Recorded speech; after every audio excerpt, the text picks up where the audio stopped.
Youth with a Mission, one of the world's largest mission groups, is celebrating its 50th anniversary this year.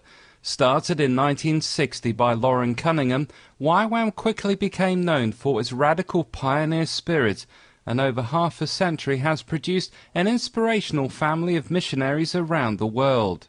Ywam's international chairman Lynn Green, who's based here at their headquarters in Harpenden, first joined the group as a young man from Colorado at their base in Switzerland. I ended up going to the first full-length School of Evangelism in 1969 in Switzerland. That's how I got there, but then what drew me was firstly getting around Lauren and Darlene and living with them for a year, in a community, and a whole bunch of other similar-minded young people, some married, some single, but all sort of late teens, early 20s.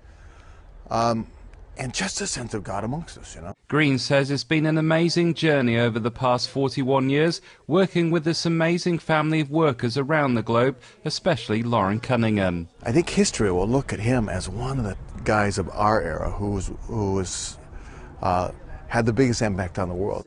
We were able to come to the final country, the last country left for Ywam to minister into. And I think it's just an unspeakable privilege to be able to be a friend with a guy like that for 41 years so far. That's how I see it.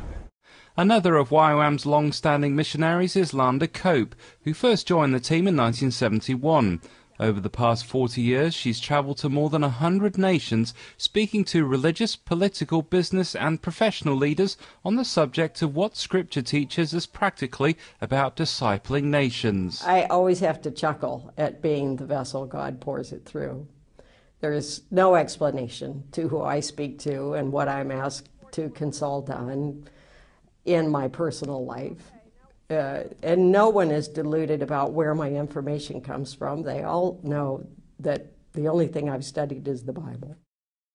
But as Ywam continues to pass on the flame to the next generation, young missionaries are continuing with their radical pioneer spirit, using the most creative means to spread the gospel. Ywam England's head of evangelism, Jan Nichols, uses escapology and illusions to share his faith. It's quite different to get up there and do something with fire or get out of a straitjacket. And that's intriguing for young people, but it's got such a powerful message of freedom and lots of parables that you can bring through it. And so that's why I use it, really. Right now, much of Nichols' focus is mobilising a team for Ywam's London Olympics outreach in 2012. Ywam's had a history of being involved in the Olympic Games since Munich 1972. And really, we just want to create an environment where churches can do mission in this country and move things on to the 21st century. So we hope that we'll have mobile phone apps where people can bump tracks over. We'll be doing all sorts of kind of new different forms of evangelism. And Youth with a Mission is raising up the next generation of communicators to use the latest media technology. Janice Enty is heading up Ywam's documentary and filmmaking school. I think that it is such a great medium to be able to communicate what we need to communicate and reach a mass group of people. And so I think it is vital for this generation of young missionaries to engage in this area, but to use it to tell stories that are on God's heart. So as Youth with a Mission celebrates 50 years of ministry, it looks like this next generation of Ywamers will continue using every means possible to spread the gospel message to the ends of the earth. Peter Wooding for CBN News, Harpenden, England.